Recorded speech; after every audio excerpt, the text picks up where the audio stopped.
palabra va a ser espejo y el lugar va a ser Hiroshima. Espejo, Hiroshima. Así que muchachos, 4x4, 4 entradas, ¿ok? Quiero verlos a todos con la mano arriba. Todos con las manos arriba.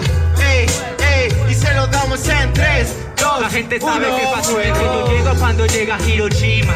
Manejando lo que quiero, soy rapero de la cima. ¿Qué te imaginas? Cada vez que me veo al espejo veo una persona que suelta bombas tirando rimas. Se mira al espejo pero es un torpe. Se mira al espejo y mediamente se rompe.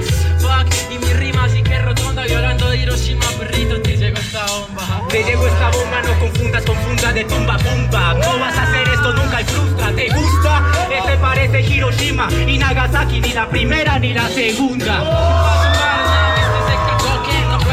Todo lo que me sale el día de hoy. Este habla de Hiroshima, se giró en liga y a la cima me pa' que nunca llegó.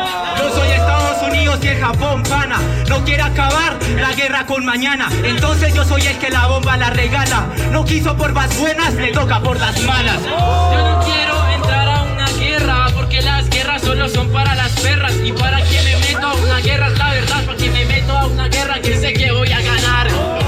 Claro, la ganaste. Por esos 100.000 cadáveres en tu ciudad encontraste. En tu ciudad encontraste unos cadáveres. Entonces yo te espero en el cabaret. ¿Qué pasa, negro? Que me meto en el hueco. Todo lo que me sale mi negro. Solamente que se tan pleno.